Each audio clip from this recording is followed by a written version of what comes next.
You know what I'm saying? So, all right, we got 10 Toes here, man. This Keep Cash brand ambassador, man. We here, man, the B139 in studio, man. It lives. My man came down and he showed love here, man, at the B139, man. He has a lot to say, you know what I'm saying, and he got a lot more to say. So make sure y'all tune in to his channel. Make sure you let them know what your channel is. You know what it is, 10 Toes Down TV. Everybody's 10 Toes Down. I don't care Everybody. who you are. You are all 10 Toes Down, whether for your family or your loved ones, whatever you stand for, 10 Toes Down. You're going to get a lot of haters that's going to come into the channel, and that's going to be saying anything. They're going to freestyle and say anything. But you got to accept the haters with it, because that's the only thing that's going to help you be great.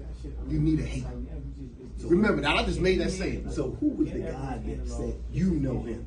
Some motherfucker, he said his name was the White Denzel. The White Denzel. The White Denzel. And that's a black man saying that. See, now this is one of the problems I be having with the people. You got some black man calling the White Denzel. You know, when we ever gonna come up out of that mental slavery? Tell them how you change the game, how you talk about how you don't just say you give back. You actually give back. Definitely give back. Got a non-profit organization. I go into the prisons, I talk to the kids, I deal with the kids, I go talk to different, I done did the DOE, I done did a whole lot of shit as far as with the community. I don't big myself up, put myself out there like that, because I don't want people to think that I'm glorifying. So in a nutshell, I believe that if we all come together, YouTube brothers, whoever it is, everybody that has an experience or a dark past, if we came together, I think we'd be better together, opposed to continuously fighting one another. Yeah, this is definitely a guy, man. I pay attention to his channel. He's always big up in jobs, posting jobs for sanitation, all types of fun. He's telling you, listen, you have to give back. He's holding people accountable. So you can't be mad, because if you step foot in this YouTube world, he's going to come at you if you're not doing what you're supposed to be doing. What was the reason why? Do you feel like you have to give back for what you actually done throughout your life? I have to give back. I done fucked up my community. Y'all done seen another brother come up here talking about robbing houses and shit like that. Look at what type of shit that we done did and how we changed our lives around. Where if you was to look at him, you would be like, nah, that brother ain't never do that. If you look at me, you would be like, nah, that brother ain't never take a life and was glorifying it. He couldn't wait to go to jail. So I believe that everything that I do, I have to do it. Because I done took a life, I done took a soul. I done had attempt murders, I done had robberies, all kind of shit. It's documented, this is real shit. I'm not making shit up. This is real life shit. And this is the way I was taught in my community and the way I was raised up, mentally, with that peer pressure. So I feel I have to give back to my community. Whether it's financially, what I can give, but I think that giving myself and my services is more. Giving back to the community. And guess what, man? We appreciate you, man, because that's what we here. That's what we doing here at the B139. Me, Doc, and Don Vito. You know what I'm saying? We've siphoned from the community, selling the drugs. You know what I'm saying? The shootings and all that. Shenanigans. You know what I'm saying? I know. So you know what? This was the way for us to figure out. So we wanted to give people like Cap, you know, a shine on it. We want to give 10 Toes. We want to give a smart guy. You know what I'm saying? Because everybody got a testimony. That's right. You know what I'm saying? And even though we all look alike, you know what I'm saying? We got different testimonies. You know what I'm saying? We want everybody to know here at the B139, our doors is open for people like you. You know what I'm saying? You stay safe, man. And we really appreciate you. Here at the B139, we got legendary 10 Toes Down, Harlem's finest. Ready? Big Cap, Keep Cash, brand ambassador, man, of the B139, man. Appreciate you taking time out, man, to come through, man. Yo, man, it's a good look, man. Good look, man. Long time coming, man. I'm super happy that you allowed us, the B139, man, to be one of the first interviews, man, to put some of this information out that a lot of people might have not heard of. You know what I'm saying? Y'all somebody that represented, you know, from way back. You know what I'm saying? Even though it came out in Jersey, the Harlem situation was always there. We always meshed together. Always. You know what I'm saying? And it was something different. It was something that a lot of people didn't know about. Everybody's used to the hustlers. Everybody's used to the gun toters. Everybody used to the We looked just like you. Yeah. We had the cars. We had coming riding through Harlem. We just like you. Looked at just came to the same spots. pulled up at the same places. But you know what I want to ask? What made you go there instead of the drug game? Honestly, maybe go there because that's what happened to start right here. Up here in Teaneck, I was living in Teaneck at the time, that's where originally they was doing that. That's That was what y'all they game. did. That's what the Teaneck game was, robbing out. But you went over the tracks to the white side of town, and they broke in them Jews cribs, like they did the stuff over there. So that's when me and my man said, yo, what we gonna do? Like, he said, yo, go over there and do the shit my brother them did. All right, let's go. And that's what we started doing. But that's instead of selling drugs. They didn't sell drugs. They sold drugs in Inglewood, Hackensack. They didn't sell drugs in Teaneck. Okay. So they broken houses. So how, like when it originally started, you said what year? Now it's 83. Started for me 83. 83 until 96. 83 until 96. And then I came home in 90. I came home, 2000 off that bed? And they locked me back up in 2002. I did 10 years on that one. For doing what? Selling drugs? No, Straight I burglary. went right back at it, yeah. I was in the halfway house and went right at it. So I was doing it in the halfway house.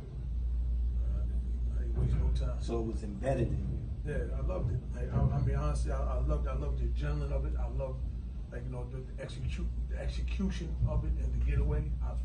It all plays a part to where though it's like a drug. You know what I'm saying? You have to do it. You have to end it like this. You have to get it like this. It's a drug because you want to pile it up. You'd rather have money coming from the floor to the ceiling. You know what I'm saying? As opposed to not catching anything at all. So that's why you keep going. That's why you keep, because it's not a flip. You know what I'm saying? It's not a money flip. It's just a money grab. So how many people was in the crew? All together, with us, it was some people that didn't get arrested, that didn't come in, because they were already on other beds. They didn't know, ain't nobody tell. We kept it strong. So that's about 10 of us. About a good 10. We all from New York, except September's. Except Dave from out here, except Drew. Drew was from Jersey. God bless the dead. God bless the dead. Yes, you know what I'm saying? Conrad, definitely. So what about the other, like, we was hearing other crews, like other sticker Yeah, a lot of boys. copycats came behind that, you know what I'm saying? A lot of copycats came behind us, you know what I'm saying?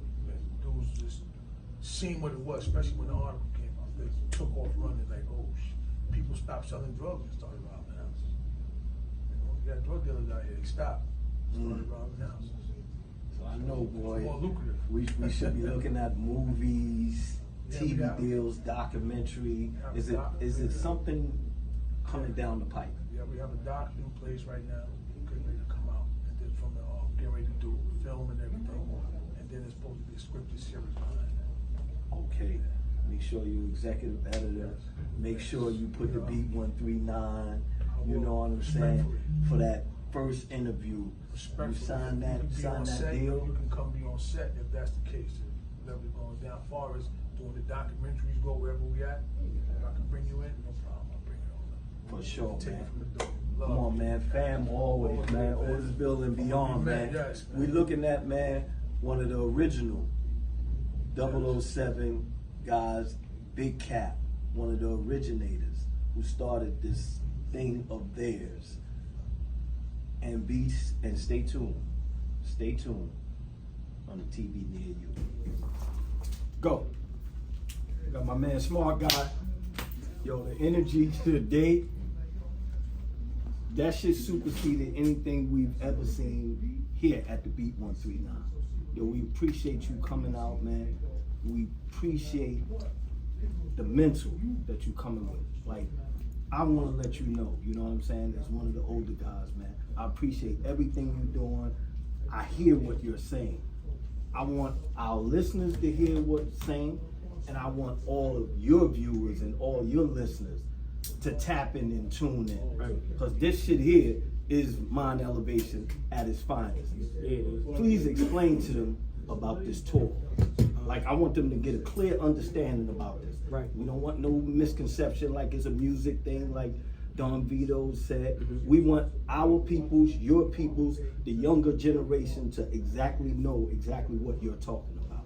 So basically, like I say all the time, how you think creates how you feel becomes an emotion, that emotion becomes a vibration, that vibration becomes a magnet that attracts things to you.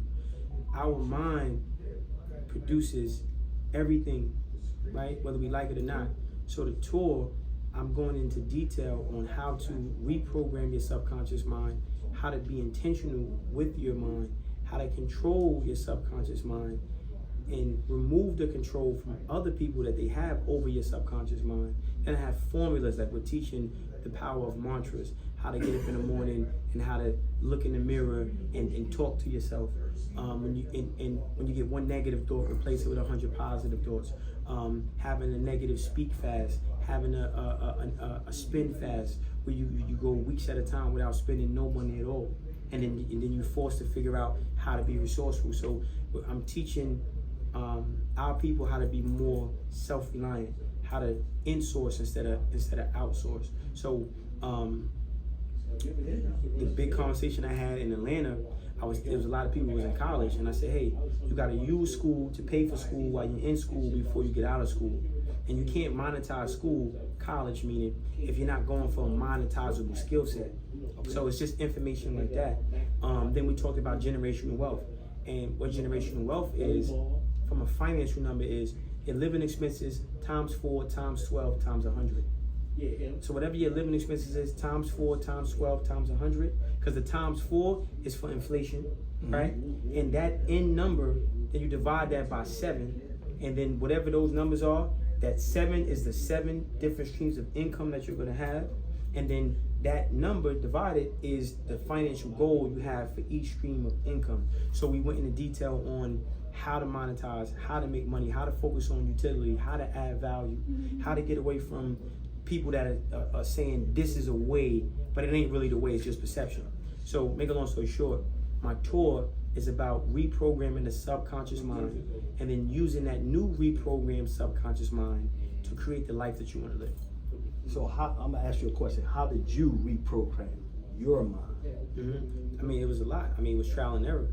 This is over 20 years of work, right? Going to prison, being homeless, having, therapists, being in drug programs, being in Southport box, being suicidal, having a disgusting relationship with my mother, right?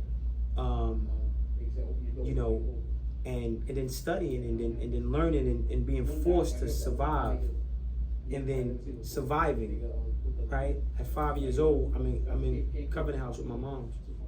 5 years old, I'm in the shelter with my mother. In the morning, I'm supposed to be going to school. She's going out, she's getting high. And then now I'm learning, I'm hanging out, I'm 5 years old, hanging out with kids 13, 15, 16. They ain't going to school neither. So now I'm learning how to survive. And then I grew up forced to survive, forced to learn how the mind works. So this is how I got to this point. Just my life, my trauma, and overcoming that trauma, and then taking inventory and remembering the things I used to get over that trauma. So now I can share it with the people, right? Like, that's it. That's where it comes from. Remember. So is that something that you talk to your brother about? Do I? What's the main thing I get on you about? Just my mentality, you know what I'm saying? How I move, different stuff like that. Right? Come over here. Come on. Yeah. Like, let them know like how you feel about your brother. You know what I'm saying? Like because I know there's a bunch of y'all, right? Yeah. Like 6 or 7 8. of y'all, 8 of y'all. Like, you know what I'm saying? Like, he giving you a skill that's like better than money. That's my better blood. This ain't no better than bequeathing money to you right now. You know what I'm saying? Because he's gonna give you. He's not gonna take and give you something. He's gonna give you a fishing rod. And he's gonna teach you how to fish for the rest of your life. You know what I'm saying? So this is something that you want to dap your brother up with. Let your brother know, I appreciate you. You know what I'm saying? Because the things that he's doing, like all of the hard work, you know what I'm saying? Like you said, the 4 hours, the 3 hours of sleeping, always working. That shit for you, man. Because he knows that he's a sacrificial lamb. And he's willing to do that for a reason, because he realized that it wasn't done for him, but he said, you know what? I'm not going to make the excuse that this person wasn't there, this person wasn't there. I'm here now, and I'm gonna figure it out. But I'm figuring it out as we go. But now I'm ready to go. So when he tell you, yo, we on go time, let's go. We on go time. You know what I'm saying? Like, yo, no bullshit, man. I love it. I love the energy. You know what I'm saying? Keep doing what you're doing, man. You know what I mean? Yeah, it's a yeah, big real. 139, You know what I'm saying? man. But yeah, man, so but We that wanna was- see- I had to hold back some tears for a second, man. Because, you know, my grandfather, you know, he passed away. And you know what I'm saying? Like, he didn't leave us nothing. He left me with a chain he got from retiring from the post office. Partnership, $412. You know what I'm saying? So understanding, like, you know, I'm nobody did this for me, but I'm making sure that I'm on them about it. And not only am I on them about it because you set for life, nigga. Like, You're gonna show him, but you show him the way. I'm still gonna make sure that he develops the character to maintain the things that I give him. That's why I'm on you like that, right? Like, yo, bro, stop what you doing. Because if you just give him, he's not going to. I'm gonna have him at a point to where when I give him, he's gonna take that, flip it, and be able to come back. Right? So I gotta make sure, like, he can't be homeless and sleep on staircases, but I made his ass sleep in my car for 3 days, right? Just to get that feeling. And that's what that was. Right? Like, we move around now, dude. I'm not letting him upstairs. He's sleeping in the car. We need to know that feeling of, because I had to do that, hustling. But I'm not sleeping in the car, I'm sleeping on the staircase. Crack in my pocket, gun in my waist. All right, fuck that. So I'm trying my best to get the closest recreation of the situations that made me who I am, that made me this much of a hustler and had this energy, and then try to instill that into them. So as they get more money and I make more money and I give it to them and they grow, they're gonna be able to be solid. You know what I mean? They're not gonna be like them white trust fund babies sniffing coke, crashing Ferraris. You know what I'm saying? Nah, it's gonna be a beautiful thing, man. Like, this is a beautiful thing, man. Yo, on the real, man. Me hug, man. We ain't Me hug, man. seen shit like this. Me hug, man. Me hug, man. My brother, man. Love this nigga, man. As My you brother, should, damn, man. as you should, and you love him back. You know what I'm saying? The more love you pour into him, the more harder he gonna go. Watch him go, man. Yo, Look up. Fat, appreciate it. Appreciate you, man. yo, it's B139, man. B13.